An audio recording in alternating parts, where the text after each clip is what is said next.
Hello दोस्तों, आप सभी का स्वागत है हमारे YouTube channel exam track centre में।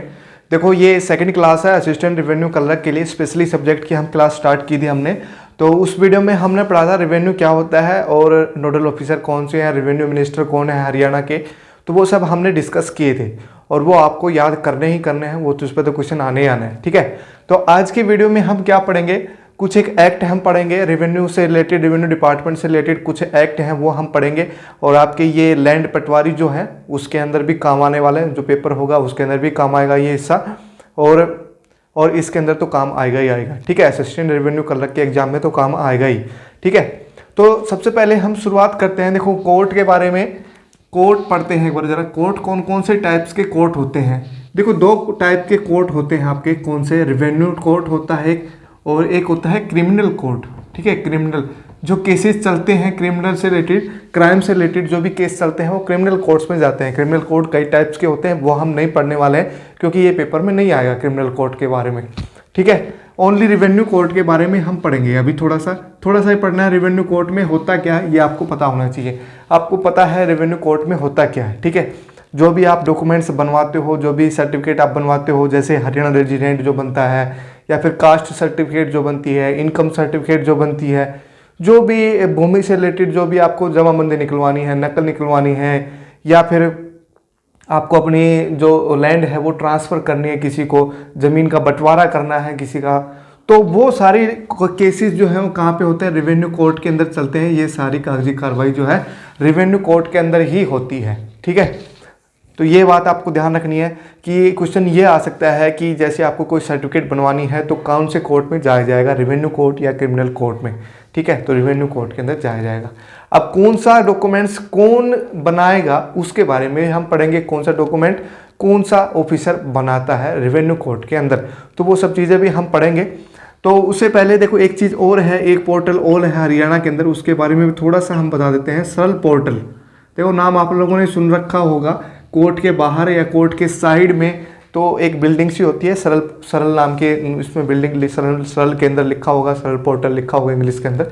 तो इसके अंदर क्या है, एक वेबसाइट भी है ये सरल पोर्टल की, और इसके ऊपर क्या होता है, बहुत सारी स्कीम है। अंत्योदय सरल पोर्टल जिसको हम बोलते हैं, 500 प्लस स्कीम है इसके अंदर, जो आप इसका फ़ायदा उठा सकते हैं सरल पोर्टल के थ्रू। जैसे आपका लाइसेंस खो गया है कहीं पे, तो सरल पोर्टल की मदद से आप उसका लाइसेंस को रिकवर कर सकते हैं। अगर आपको उसका नंबर पता है तो डुप्लीकेट आप उसमें मंगवा सकते हैं। ठीक है, या फिर अपना राशन कार्ड जो है उसमें करेक्शन करना हो तो वो आप सरल पोर्टल की मदद से कर सकते हैं। राशन कार्ड हो गया, और लाइसेंस से रिलेटेड और बहुत सारे केसेज है, भूमि से रिलेटेड, एग्रीकल्चर कृषि से रिलेटेड। सरल पोर्टल के ऊपर बहुत सारे काम होते हैं, बहुत सारी स्कीमें हैं। 500 प्लस स्कीम मैं बता रहा, इतनी ज़्यादा स्कीम मैं बता भी नहीं पाऊंगा, इतनी ज़्यादा है। ठीक है, तो मेरे कहने का मतलब ये है कि जो भी बहुत सारी चीज़ें हैं, जो भी डॉक्यूमेंट्स आपको बनवाने हैं, या फिर तो सरल पोर्टल की मदद से भी आप बनवा सकते हैं। लेकिन मोस्टली तो रेवेन्यू कोर्ट में जाना ही पड़ेगा आपको, रेवेन्यू कोर्ट में जाना ही पड़ेगा, तभी आपके डॉक्यूमेंट्स बन पाएंगे। ठीक है, अब कुछ एक जो ऑनलाइन बन सकते हैं वो इस पोर्टल की मदद से बन सकते हैं। ठीक है, अब इसकी जो एक थीम बोल दो या फिर कुछ भी एक स्टेटमेंट बोल दो कि सरल पोर्टल जो है क्यों खोला गया था, तो वो आपको लिखना पड़ेगा। ट्रांसफॉर्मिंग सर्विस डिलीवरिंग इन हरियाणा, ट्रांसफॉर्मिंग सर्विस डिलीवरिंग इन हरियाणा।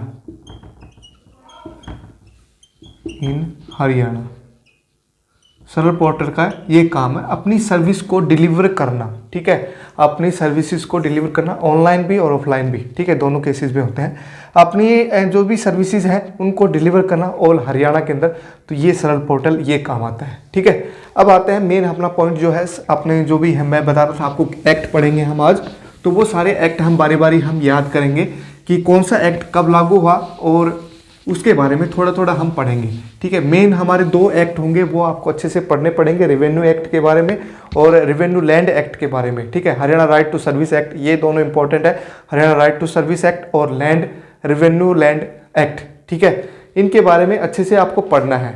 उससे पहले कुछ एक 2-4 एक्ट और हैं, उनको भी आपको याद करना पड़ेगा। जैसे एक्ट्स हम पढ़ लेते हैं कौन कौन से हैं, जैसे द रजिस्ट्रेशन एक्ट। कोई भी डॉक्यूमेंट्स आपको बनवाना है तो इस एक्ट के तहत वो बनता है, द रजिस्ट्रेशन एक्ट।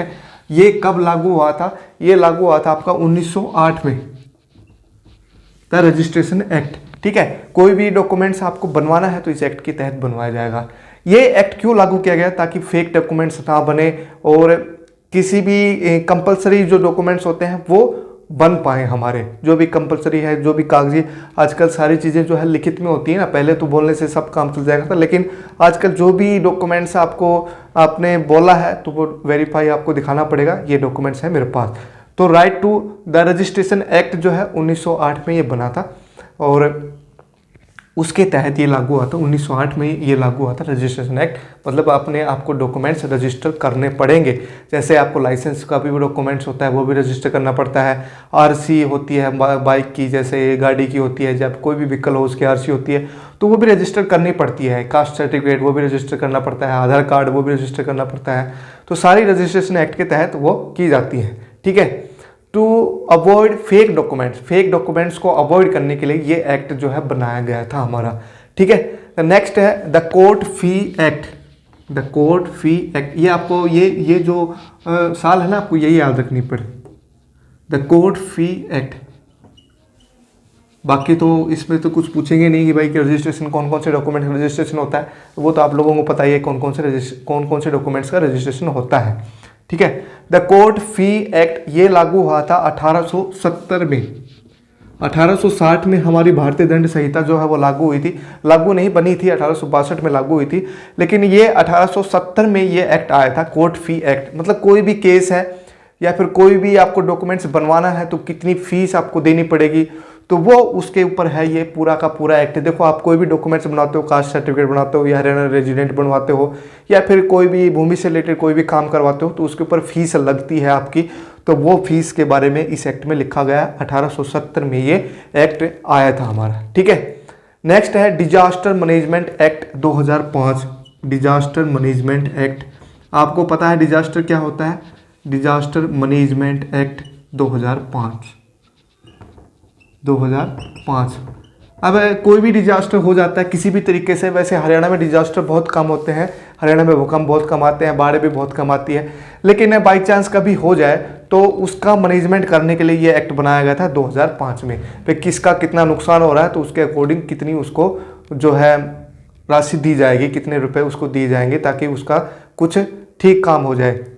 तो डिजास्टर को मैनेज करने के लिए ये एक्ट लगाया गया था 2005 में। ठीक है, नेक्स्ट हमारा एक्ट है फिर जो ट्रांसफर ऑफ प्रॉपर्टी एक्ट।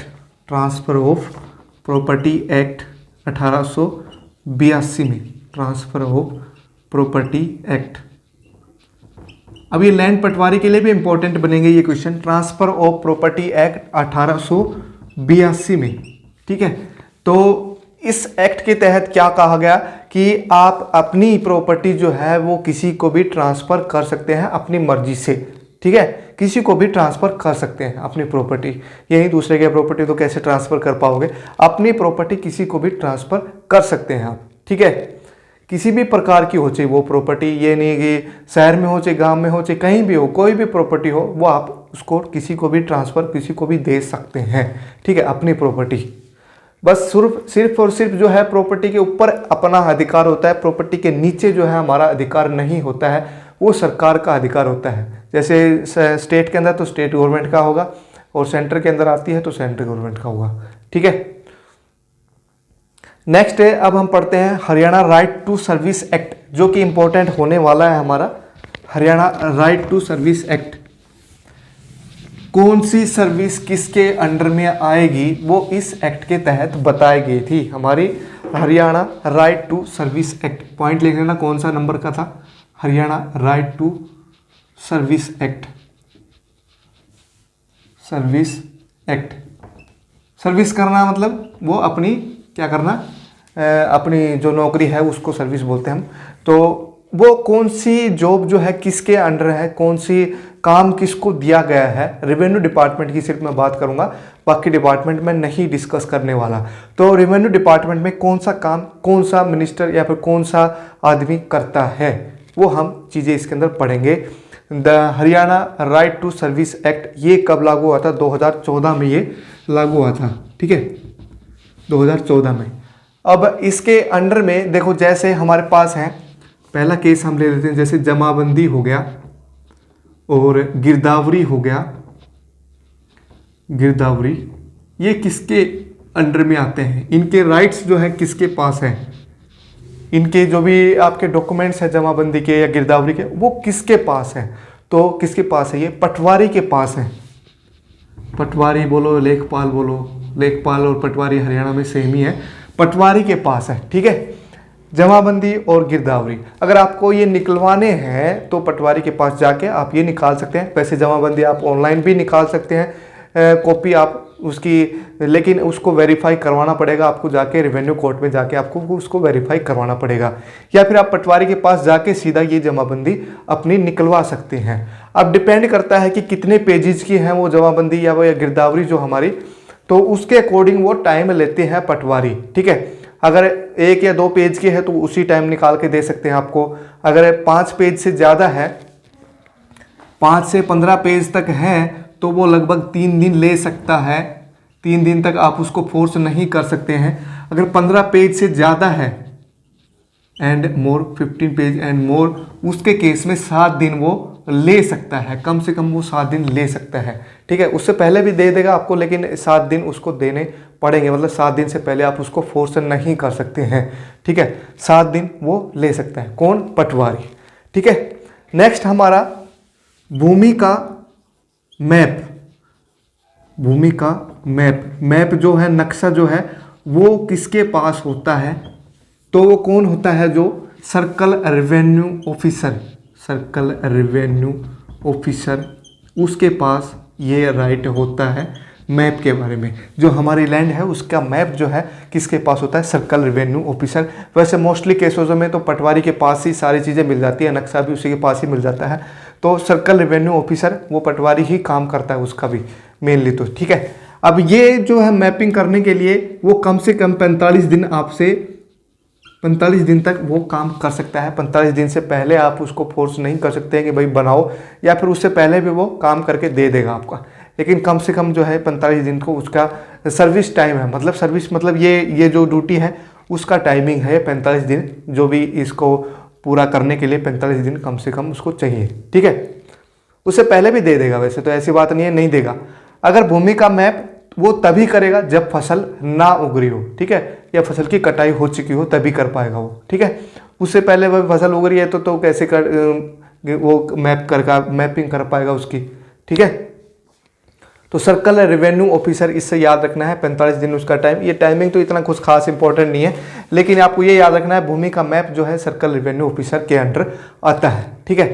तहसीलदार, तहसीलदार की ड्यूटीज क्या क्या हैं वो हम पढ़ लेते हैं। तहसीलदार और कितने दिनों में वो काम करता है, तो वो सारी चीज़ें हम पढ़ लेते हैं। तहसीलदार, देखो एक तहसील में एक तहसीलदार जरूर होता है, उसके नीचे फिर नायब तहसीलदार होते हैं, फिर उसके नीचे पटवारी एंड ऑल, ये सब होते हैं हमारे कानून गो वगैरह हैं, ठीक है।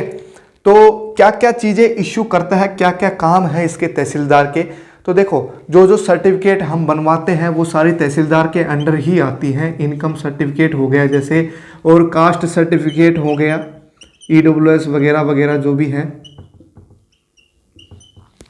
OBC है, BC है, हरियाणा रेजिडेंट है, वो भी किसी के अंदर आएगा, तहसीलदार के अंडर ही आता है वो हरियाणा रेजिडेंट भी, ठीक है। अब जो इनकम सर्टिफिकेट है उसके अंदर वो 15 दिन का मांग करता है, 15 दिन टोटल, 15 दिन से पहले ही दे देते हैं, आजकल तो बहुत पहले दे देते हैं, 1 या 2 दिन में ही दे देते हैं, लेकिन 15 दिन तक आप उसको फोर्स नहीं कर सकते हैं, ठीक है। कास्ट सर्टिफिकेट हरियाणा रेजिडेंट, ये 7 दिन का टाइम वो कम से कम लेते हैं, इससे पहले ही दे देते हैं वैसे तो, लेकिन 7 दिनों का उनका टाइम होता है, फिक्स टाइम पीरियड 7 दिन है, ठीक है। और जो भी बैकवर्ड क्लास है, स्पेशल बैकवर्ड क्लास है, और हरियाणा रेजिडेंट है, शेड्यूल कास्ट है, और जो हमारे विमुक्त जाति हैं, resident certificate, rural area certificate, सारी की सारी किसके अंदर आती है? तहसीलदार के अंदर ही आती है। 7 दिनों के अंदर उसको टाइम मिलता है, ठीक है। 7 दिन से पहले ही कर देते हैं वैसे साइन हो, बस मेन काम उनका है साइन करना, बाकी तो सारे काम वो पटवारी वगैरह सारे काम हो लेते हैं पहले ही, बस मेन काम उसका साइन करना होता है, ठीक है। मतलब मेन मुखिया जो है ये सर्टिफिकेट जारी करने वाला कौन है? तहसीलदार है, ठीक है, ये आपको याद रखना है। भूमि का बंटवारा, देखो भूमि का मैपिंग तो सर्कल रेवेन्यू ऑफिसर करता है, लेकिन भूमि का बंटवारा अगर करना है, देखो मान लो भाई किसी के पेरेंट्स, मैं तो नहीं चाहता किसी के पेरेंट्स मरे, लेकिन बूढ़े होके मर भी जाते हैं, क्योंकि अब बुढ़ापे में तो मृत्यु तो एक बार पैदा हुए हैं तो मरना तो जरूरी है, ठीक है। तो प्रॉपर्टी जो है ट्रांसफर होगी, उसका बंटवारा होगा उनके बच्चों में, तो वो किसके अंडर में आया, कम से कम 60 दिन उसमें वो ले सकता है। कौन? Circle revenue officer, circle revenue officer, revenue officer उसके अंडर में ये आएगा। सर्कल रेवेन्यू ऑफिसर के अंडर 60 दिन तक वो काम कर सकता है, मतलब 60 दिन वो टाइम ले सकता है भूमि का बंटवारा करने के लिए, ठीक है। नेक्स्ट है certificate copy of all kinds of previously registered document, वो किसके अंदर आते हैं फिर? सब रजिस्ट्रार के, मतलब जो भी पहले से आपने रजिस्टर कर रखे हैं डॉक्यूमेंट और उनकी आपको सर्टिफाइड कॉपी चाहिए, मतलब आपको जैसे जमाबंदी है उसकी कॉपी चाहिए आपको, सर्टिफाइड कॉपी, तो वो आप जाके ले सकते हैं सब रजिस्ट्रार, वहाँ से सब रजिस्ट्रार के साइन होके वो फिर आपको मिलेगी, ठीक है। 7 दिन के अंदर अंदर वो मिल जाएगी। आपको कोई भी डॉक्यूमेंट्स लेने हैं जो पहले से रजिस्टर हो चुके हैं वो आपको लेने हैं, तो सब रजिस्ट्रार वो साइन करके देगा आपको, ठीक है। जस्ट काइंड ऑफ अटेस्ट कर वो करता है, अटेस्ट करता है, सर्टिफाइड कॉपी बन जाती है फिर वो, ठीक है। तो सब रजिस्ट्रार का वो काम है। नेक्स्ट टाइम हम पढ़ते हैं, ये हमारा एक्ट पूरा हो गया। अब हम पढ़ेंगे Punjab and Haryana land revenue act, Punjab and Haryana land revenue act, इसके बारे में हम पढ़ेंगे। ये बहुत पहले आ गया था और तभी ये सारी पोस्ट जो है बनी थी हमारी। Punjab and Haryana revenue, Haryana land revenue act, revenue act, ये कब जो है बना था?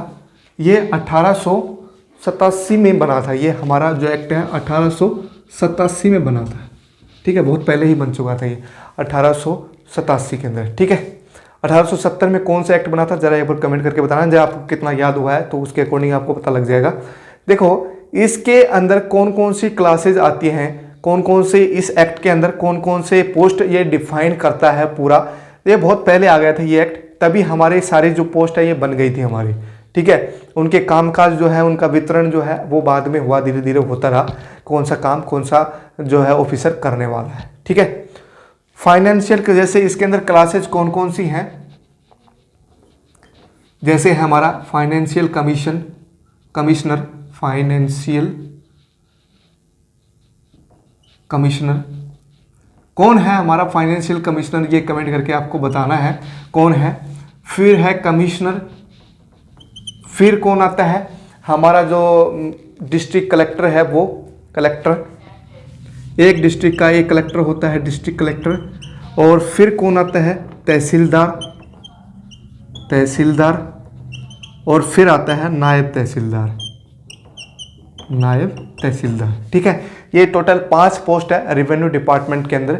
ये जो मेन जो पोस्ट है ये, उसके नीचे फिर पटवारी भी हो गया, कानूनगो भी हो गया, ये सारे पोस्ट इसके नीचे ही आती हैं, कलरक भी होंगे, ये सब मेन जो है ये सारे हैं, ठीक है, रेवेन्यू डिपार्टमेंट के अंदर, ठीक है। अब किसकी क्या पावर है और कौन सी की क्या ड्यूटी है वो हम इसके अंदर हम पढ़ेंगे अब। तो सबसे पहले हम शुरुआत करते हैं हमारे फाइनेंशियल कमीशन से ही। कमेंट करके आपको बताना है कि फिलहाल जो है फाइनेंशियल कमिश्नर कौन है हमारे हरियाणा के, ठीक है। अब इस एक्ट के तहत क्या कहा गया था कि हरियाणा के अंदर एक या एक से अधिक फाइनेंशियल कमिश्नर हो सकते हैं, और सेम ऐसे ही कहा गया था एक या एक से अधिक कमिश्नर हो सकते हैं, और कलेक्टर एक डिस्ट्रिक्ट का एक कलेक्टर हो सकता है, एक या एक से अधिक, और तहसीलदार ये भी एक तहसील के अकॉर्डिंग, ये तहसील के अकॉर्डिंग है, ये डिस्ट्रिक्ट के अकॉर्डिंग है, और ये पूरा स्टेट के अकॉर्डिंग है, ठीक है। तब अब हम बारी बारी सभी को हम पढ़ते हैं। फाइनेंशियल कमिश्नर का क्या काम है, फिर कमिश्नर का, और फिर कलेक्टर का, फिर तहसीलदार का। तहसीलदार की तो हमने पढ़ ही लिया है क्या काम है, ठीक है। अब हम पढ़ते हैं फाइनेंशियल कमिश्नर, इसके क्या काम है। देखो रेवेन्यू डिपार्टमेंट का बिल्कुल ये हेड होता है, बिल्कुल हेड कौन है और कौन है ये कमेंट करके आपको बताना है कौन है हेड फिलहाल रेवेन्यू डिपार्टमेंट का हरियाणा का, उसको हम बोलते हैं फाइनेंशियल कमिश्नर, ठीक है।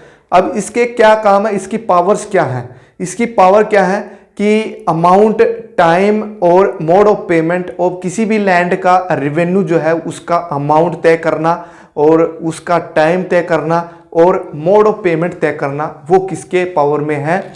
ये फाइनेंशियल कमिश्नर के हाथ में है। क्या क्या है? पेमेंट, मतलब जो भी चीज़ें पेमेंट से रिलेटेड हैं वो पेमेंट, लैंड से रिलेटेड लैंड रेवेन्यू जो है वो उसकी पेमेंट की बात हो रही है।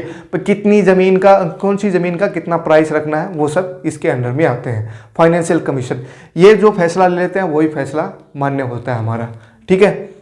और क्या है मेन जो चीज़ है वो आपको मैं लिखवा दूंगा इसके अंदर क्या चीज़ है। Has power to dismiss the tehsildar, power to dismiss मतलब तहसीलदार को ये डिसमिस कर सकता है। किसको? तहसीलदार को ये डिसमिस कर सकता है, को डिसमिस कर सकता है।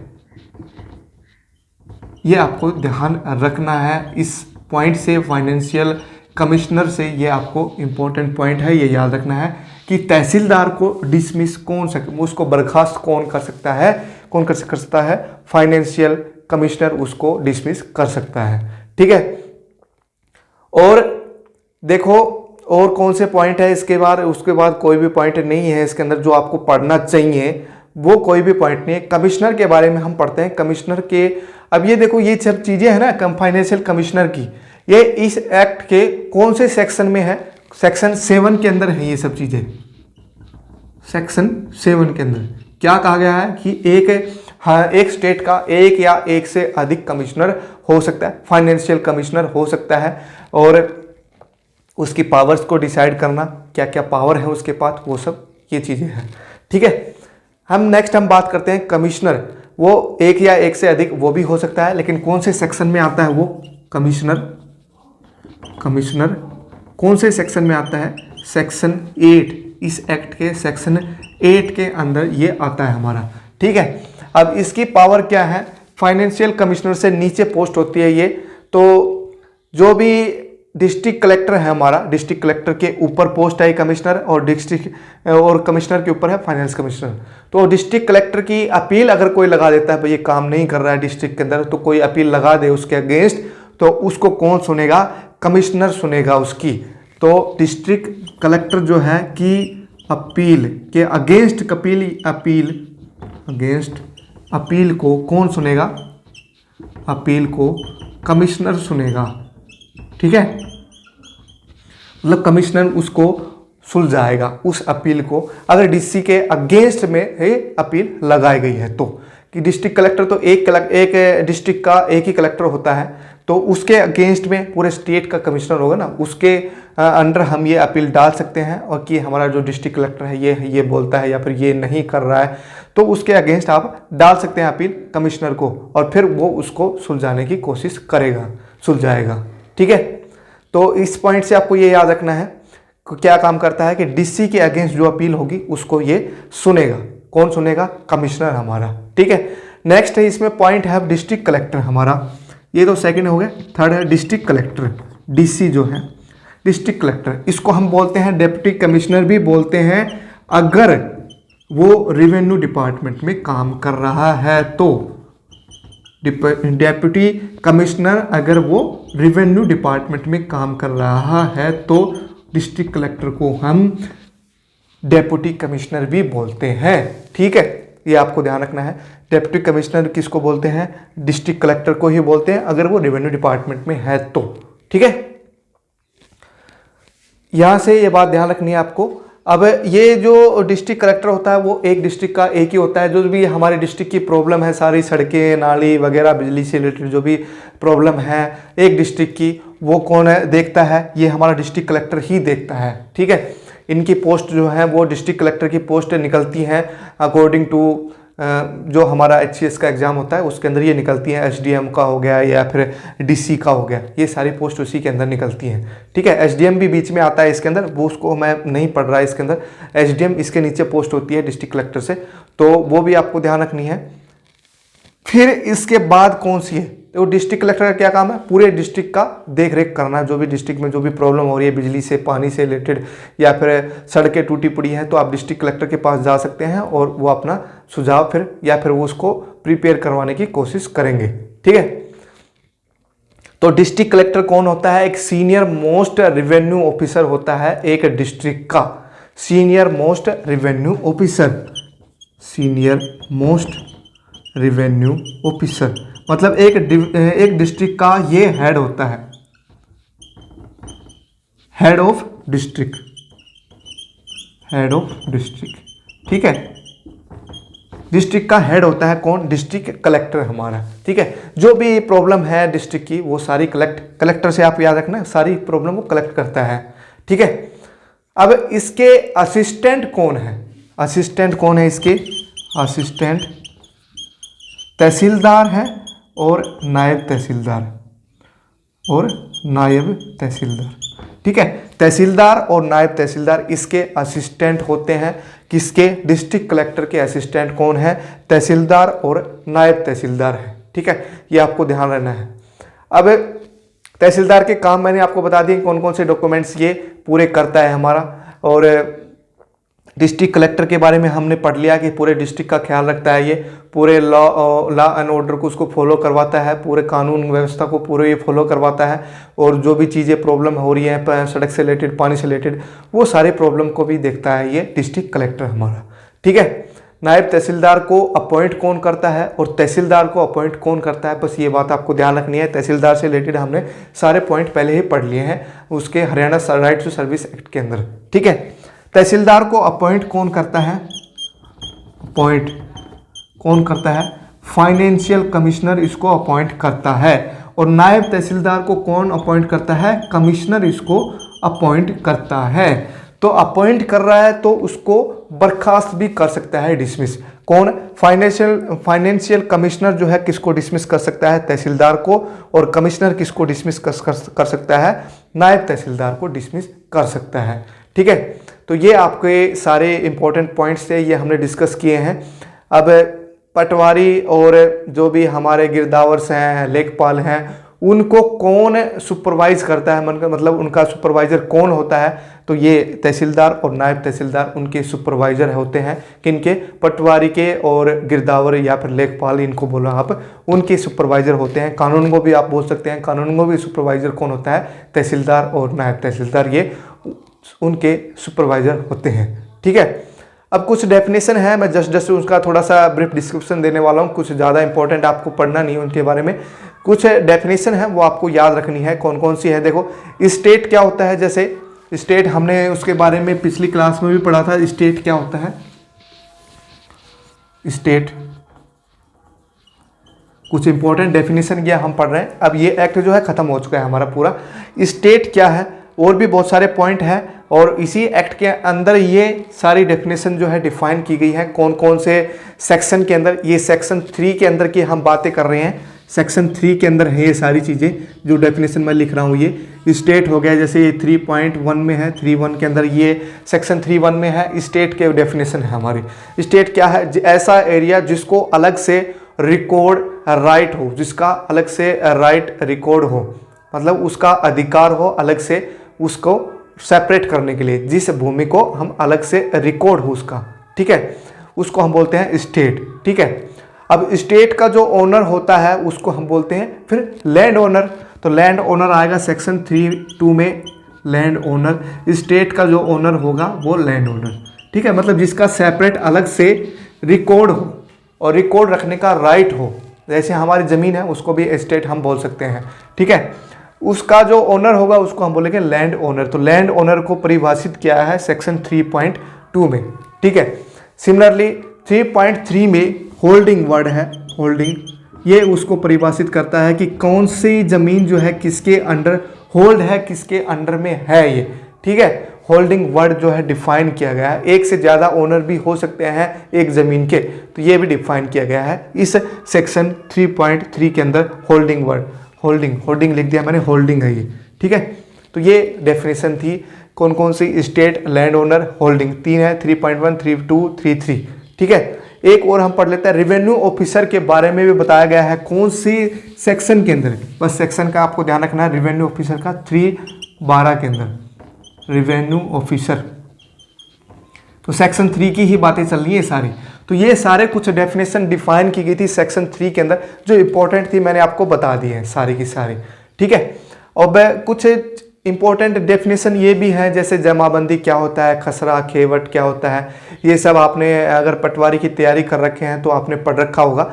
खसरा, खेवट नंबर, खतौनी नंबर, जमाबंदी और म्यूटेशन क्या होता है। म्यूटेशन चल मैं इसमें बता देता हूँ आपको क्या है, बाकी सारी चीज़ें मैं कुछ भी नहीं बता रहा आपको, क्योंकि वो सारे इंपॉर्टेंट चीज़ें पढ़ती हैं पटवारी की पॉइंट ऑफ व्यू से।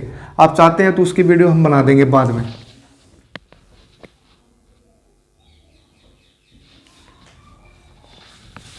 चलो चलो आ रहे हो चलो। अरे आ रहे हूँ।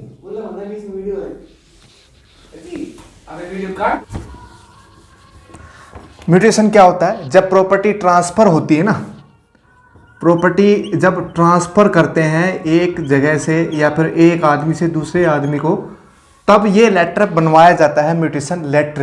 एक लेटर होता है, काइंड ऑफ लेटर, जैसे स्टैम्प पेपर होता है वैसे ये म्यूटेशन लेटर होता है। ठीक है, ये कब काम आता है, जब प्रॉपर्टी को हम ट्रांसफर करते हैं, या फिर जैसे कोई अपने पेरेंट्स हैं या फिर कोई भी बुढ़ा है जिसके नाम पे ज़मीन थी तो वो एक्सपायर हो जाते हैं, तो उसके बच्चों को मिलती है ज़मीन, तो वो ट्रांसफ़र होती है, वो अपने आप ट्रांसफ़र होती है, तो उसमें भी म्यूटेशन लेटर जो है बनवाना पड़ता है। तो ये सारे काम प्रॉपर्टी ट्रांसफ़र के टाइम पे किए जाते हैं। ठीक है, तो ये सारे टॉपिक थे, जो इंपॉर्टेंट डेफिनेशन भी मैंने बता दी है। बाकी जो बच गया खसरा खतौनी वगैरह, ये सब पटवारी की एक स्पेशल क्लास हम ले लेंगे, एक ही क्लास लेंगे, ज़्यादा नहीं, और उसमें हम ये डिस्कस करेंगे। बाकी टैक्सेस के बारे में, हम जीएसटी वगैरह के बारे में भी नेक्स्ट क्लास या उससे नेक्स्ट क्लास में हम डिस्कस करेंगे।